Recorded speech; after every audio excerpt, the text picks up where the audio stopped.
Kemarin dia bilang bahwa Yesus itu waktu bangkitkan Lazarus itu juga berdoa ya. Karena dia tidak dapat berbuat apa-apa dari dirinya sendiri, menghidupkan Lazarus gitu. Dia juga meminta kepada Bapa kalau nggak salah ya. Dan gimana dia mau menjadi Tuhan gitu.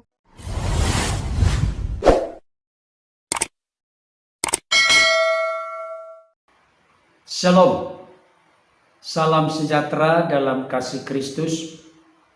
Pada kesempatan ini saya akan membahas satu ulasan yang sangat penting dan menarik dengan judul Pendeta Ezra Soru menjawab gagal paham Uniripa. Ketika menghidupkan Lazarus, Yesus berdoa kepada Bapa. Bagaimana Yesus menjadi Tuhan?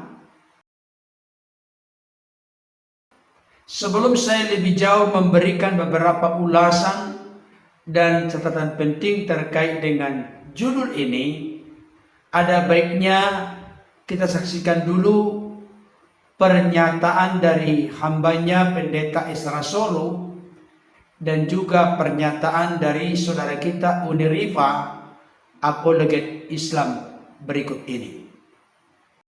Kemarin dia bilang bahwa Yesus itu waktu bangkitkan Lazarus itu juga berdoa ya. Karena dia tidak dapat berbuat apa-apa dari dirinya sendiri, menghidupkan Lazarus gitu. Dia juga meminta kepada Bapa kalau nggak salah ya. Dan gimana dia mau menjadi Tuhan gitu. Lalu Yesus menengadah ke atas dan berkata, Bapa, aku mengucap syukur padamu karena engkau telah mendengarkan aku.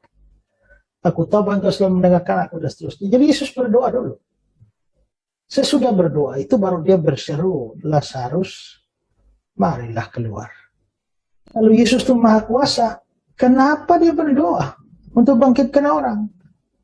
Ini jawabannya terlalu remeh ya. Apakah Yesus ini berdoa karena dia tidak punya kuasa? Sehingga dia perlu berdoa supaya ada kuasa membangkitkan? Kalau begitu bertentangan dengan ayat yang lain, dikatakan bahwa anak berkuasa membangkitkan siapapun yang dikehendaki. Kalau baca baik-baik, dia berdoa untuk apa? Maka dia mengangkat batu, lalu Yesus mendengar dan berkata, Bapa, aku mengucap syukur padamu karena engkau mendengar aku. Aku tahu engkau selalu mendengar. Tetapi, oleh karena orang banyak yang berisik mengelilingi aku mengatakannya supaya mereka percaya bahwa engkaulah yang mengutus aku. Berarti dia berdoa ini pada Bapa bukan supaya dia dapat kuasa membangkitkan, tapi supaya orang-orang yang tidak percaya bahwa dia berasal dari Bapa, diutus oleh Bapa, itu mereka percaya bahwa ketika dia berdoa, tahu-tahu Lazarus bangkit. Berarti dia ini memang diutus dari Bapa. Jadi dia berdoa supaya nyatalah atau benarlah bahwa dia memang diutus oleh Bapa, bukan supaya tidak punya kuasa mengampuni lalu menjadi punya kuasa mengampuni. Baik Bapak Ibu Saudara, tadi kita sudah menyimak, memperhatikan dan mendengarkan pernyataan dari hambanya Pendeta Ezra Soru. Demikian juga dengan pernyataan singkat dari saudara kita Uniripa, apologet Islam. Saudari kita Uniripa berkata begini, Yesus tidak dapat berbuat apa-apa dari dirinya sendiri. Menghidupkan Lazarus, Yesus juga meminta kepada Bapa. Beliau mengajukan pertanyaan, bagaimana Yesus menjadi Tuhan? Saudaraku yang dikasihi Tuhan, pernyataan dari Uniripa ini ingin mengkonfirmasi dan menegaskan bahwa Yesus itu tidak layak disebut atau diakui serta dipercayai orang-orang Kristen sebagai Tuhan. Karena ketika membangkitkan atau menghidupkan Lazarus dari kematian pun, Yesus memohon, meminta, berdoa kepada Bapa di sorga. Kalau Yesus Tuhan, bagaimana mungkin dia berdoa kepada Bapa, meminta kuasa supaya memiliki potensi, kemampuan, daya untuk membangkitkan, menghidupkan Lazarus dari kematian. Kira-kira opini, pendapat, pemikiran dari Uni Ripa demikian Bapak Ibu Saudara. Pertanyaan saya, benarkah Yesus tidak punya daya, power, otoritas dan kuasa untuk membangkitkan atau menghidupkan Lazarus tanpa memohon, meminta, berdoa kepada Bapa? Dari apa yang sudah disampaikan oleh hambanya Pendeta Esra Soru, sebenarnya sudah sangat jelas dan terang benderang. Tetapi untuk lebih meneguhkan dan meyakinkan kita pada kesempatan ini, saya akan membaca ulang apa yang menjadi argumentasi Uni Ripa. Tentunya hal itu bertitik tolak dari Yohanes 11 ayat 41 sampai ayat 43. Dikatakan demikian. Maka mereka mengangkat batu itu. Lalu Yesus menengadah ke atas dan berkata, Bapa, aku mengucap syukur kepadamu karena engkau telah mendengarkan aku. Aku tahu bahwa engkau selalu mendengarkan aku. Tetapi oleh karena orang banyak yang berdiri di sini mengelilingi aku mengatakannya supaya mereka percaya bahwa engkaulah yang telah mengutus aku. Saudara dikasih Tuhan, model seperti Uni Ripa ini termasuk nanti apologet Islam yang lain. Sebagai contoh seperti Sanihun Munir. Mereka sering mengutip ayat ini sebagai landasan bahwa Yesus tidak bisa membuat mujizat, membangkitkan, menghidupkan orang mati kalau tanpa seizin dari Allah.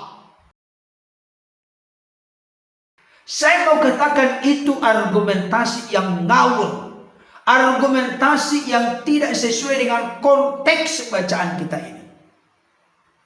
Memang saya lihat salah satu yang menjadi titik terlemah dari saudara-saudara kita berkeyakinan lain, dalam hal ini Islam atau Muslim, secara spesifik, secara khusus apologetnya, mereka seringkali mengartikan firman Tuhan oleh karena mereka sudah mengambil sebuah konklusi, kesimpulan dulu bahwa Yesus bagi mereka adalah bukan Tuhan. Maka dicarilah ayat-ayat yang mendukung kesimpulan mereka bahwa Yesus bukan Tuhan. Inilah satu cara yang sangat dangkal, miskin, sempit, dan keliru dalam memahami Alkitab. Karena mereka memakai prinsip exegese. Sudah ada dulu kesimpulan, opini, pendapat yang sudah menjadi sebuah moto dan prinsip. Maka dicarilah ayat-ayat yang mendukung, mensupport prinsip, pengertian, pemahaman yang telah tersimpan di dalam hati dan hidup mereka. Pendekatan, pengertian, pemahaman Alkitab yang demikian sangat ngawur dan menyimpang dari apa yang menjadi maksud dan tujuan penulis menuliskan kitab atau Injil. Yang benar adalah kita izinkan firman Tuhan itu berbicara apa adanya sesuai dengan konteksnya. Sebenarnya apa yang sudah disampaikan oleh hambanya Pendeta Esra Soru, saya pikir sudah cukup untuk membukakan mata hati, mata rohani, sekaligus gagal paham model seperti Uni Ripa dan juga apologet-apologet lain yang seringkali membangun argumentasi dengan cara-cara yang tidak seperti apa yang dimengerti dan dipahami oleh orang-orang Kristen. Coba kita perhatikan maksud dan tujuan ayat ini, di mana Yesus menengadah ke langit dan menaikkan ucapan syukurnya, kata-katanya kepada Bapa di sorga.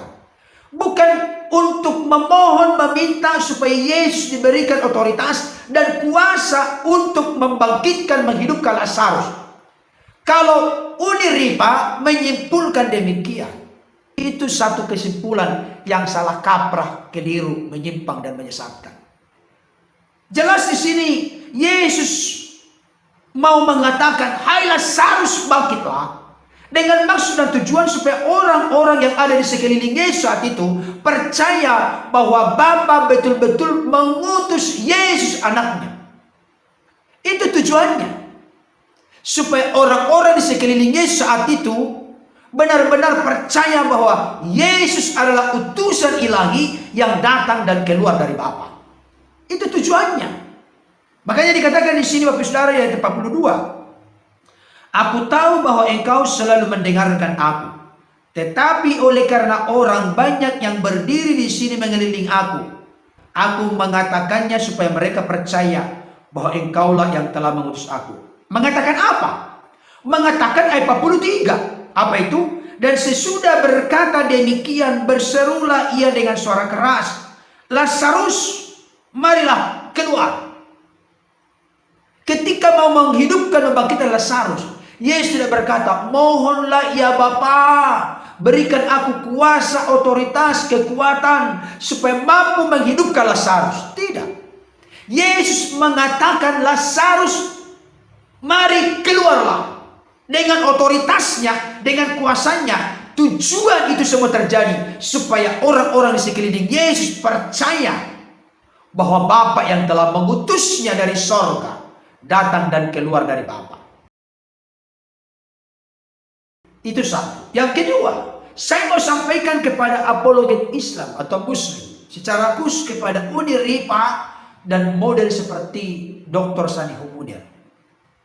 Ketika kita mengerti memahami Alkitab, doktrin ajaran yang kita bangun itu ketahuan terlihat salah, sesat, menyimpang, keliru ketika kita membandingkan dengan ayat-ayat yang lain yang bersebaran di sana sini. Contoh lain, saya akan tunjukkan kepada kita. Oleh karena ini terkait dengan Lazarus yang sudah 4 hari dalam kubur dibangkitkan oleh Yesus dengan otoritas dan kuasanya. Saya tunjukkan kepada kita juga Lukas pasal 7 ayat 11 sampai 15. Dikatakan demikian. Kemudian Yesus pergi ke suatu kota yang bernama Nain. Murid-muridnya pergi ke sana dengan dia, dan juga orang banyak menyertainya berbondong-bondong. Setelah ia dekat pintu gerbang kota, ada orang mati diusung keluar. Anak laki-laki, anak tunggal ibunya, yang sudah janda, dan banyak orang dari kota itu menyertai janda itu. Dan ketika Tuhan melihat janda itu, tergeraklah hatinya oleh belas kasihan. Lalu ia berkata kepadanya, jangan menangis. Sambil menghampiri usungan itu, ia menyentuhnya. Dan sedang para pengusung berhenti, ia berkata, hai anak muda, aku berkata kepadamu, bangkitlah. Maka bangunlah orang itu dan duduk dan mulai berkata-kata. Dan Yesus menyerahkannya kepada ibunya. Saudara dikasih Tuhan, ayat ini begitu jelas, eksplisit, terang benderang, menunjukkan, membuktikan bahwa orang muda di Nain ini sudah diusung siap untuk dikuburkan di luar pintu gerbang kota. Dan ketika rombongan Yesus dengan rombongan yang berduka cita ini berpapasan di pintu gerbang kota, maka Yesus pun berkata kepada ibu janda ini, jangan menangis. Setelah itu dia menghampiri usungan itu, dan para pengusung pun berhenti. Yesus berkata, hai anak muda, bangkitlah.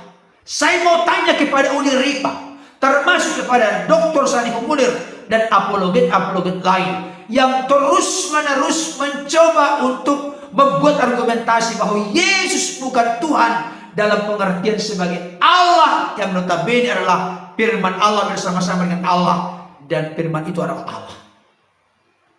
Apakah di ayat ini Yesus ada menengadah ke langit, berdoa, memohon, meminta kepada Bapa, ya Bapa berikan aku kekuatan, otoritas, kuasa, kemampuan supaya aku bisa membangkitkan pemuda dari Nain ini? Tidak ada. Dia hampiri usungan itu, para pengusung berhenti, dan dia berkata, hai anak muda, bangkitlah. Maka anak muda itu pun bangkit dari kematian. Setelah berkata-kata, kemudian dia serahkan kepada ibunya terkasih. Saudara dikasih Tuhan, saya mau sampaikan kepada model seperti Uniripa, Dr. Sani Munir, bahkan kepada apologet-apologet lain.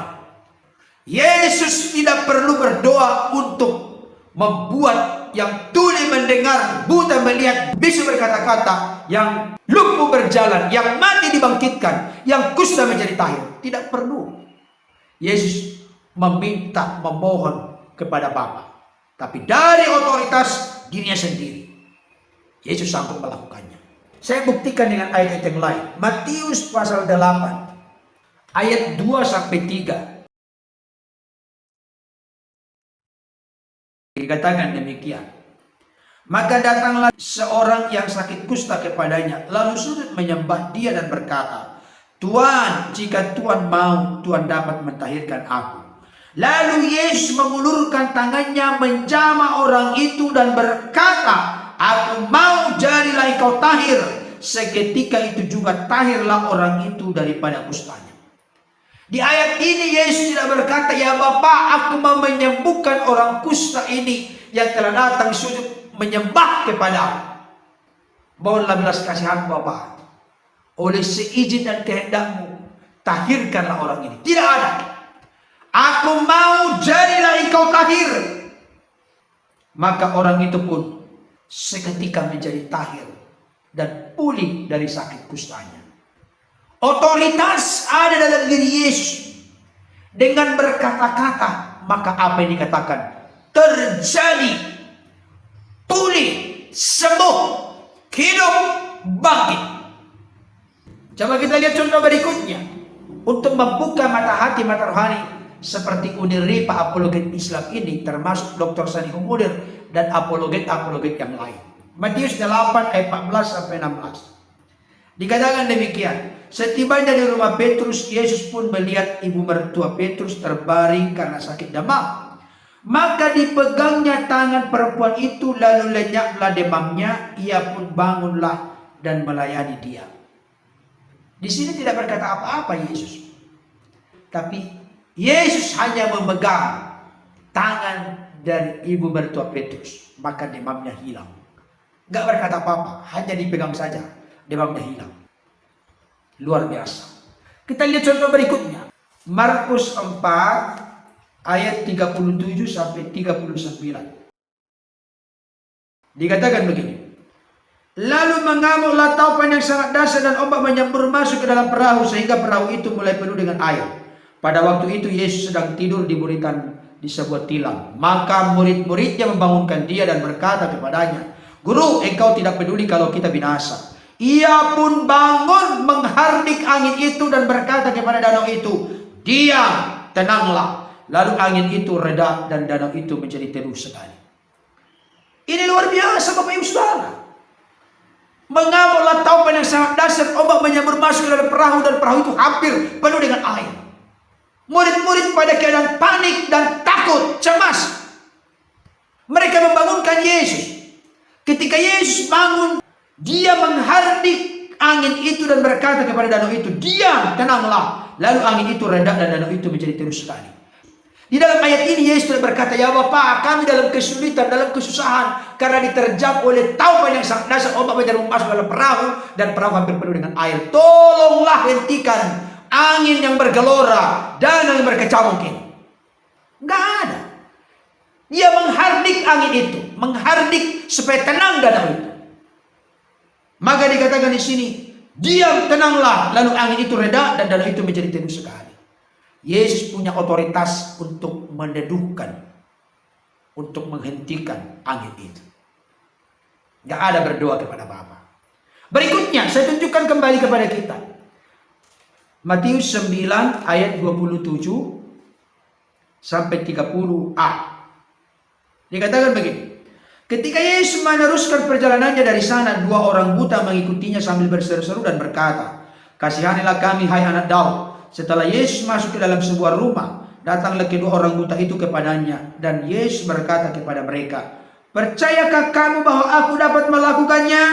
Mereka menjawab, ya Tuhan, kami percaya. Lalu Yesus menjamah mata mereka sambil berkata, jadilah kepadamu menurut iman. Maka meleklah mata mereka. Saudara dikasihi Tuhan, Yesus menjamah mata mereka sambil berkata, jadilah kepadamu menurut iman. Maka mata mereka menjadi melek.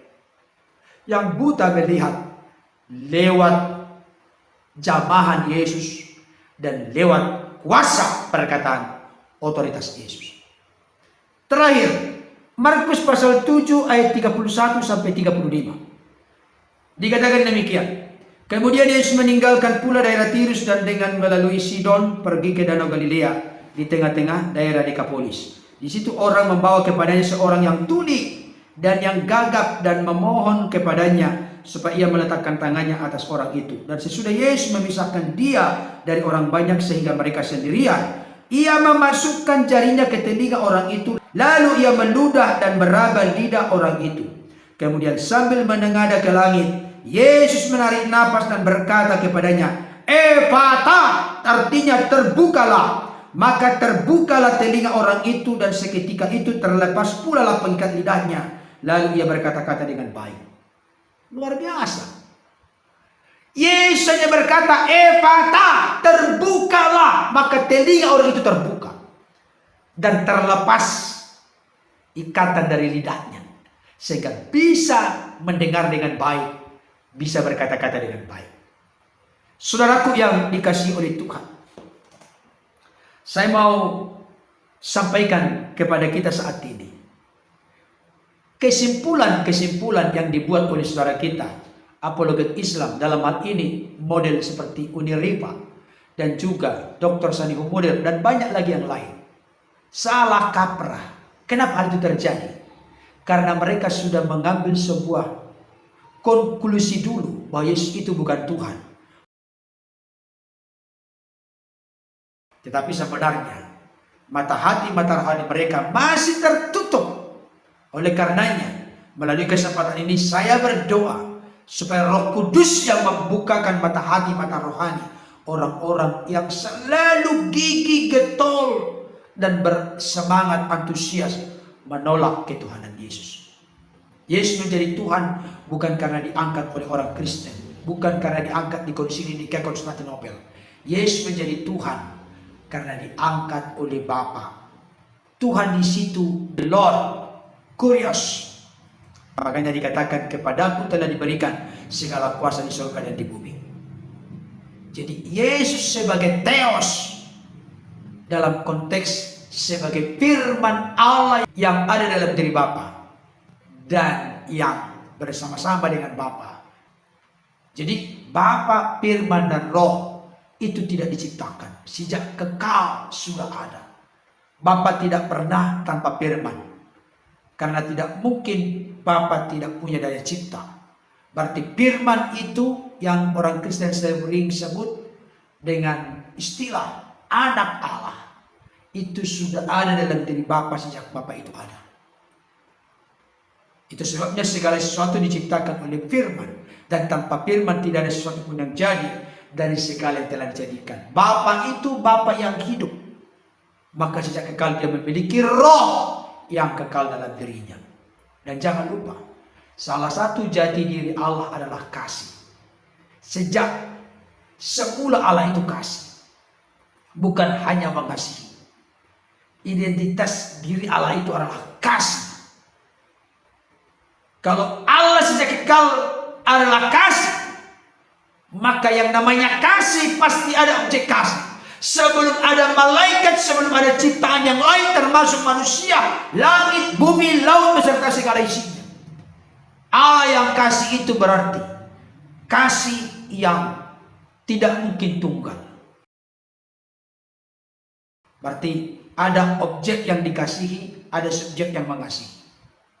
Bapa mengasihi firman, firman mengasihi Bapa, Bapa mengasihi Roh Kudus, Roh Kudus mengasihi Bapa, Roh Kudus mengasihi firman, firman mengasihi Roh Kudus, dan seterusnya. Itu semua ada dalam Alkitab. Kiranya ulasan ini dapat menjadi berkat bagi kita. Tuhan Yesus menolong kita untuk terus setia berjalan dan hidup dalam kebenarannya. Amin.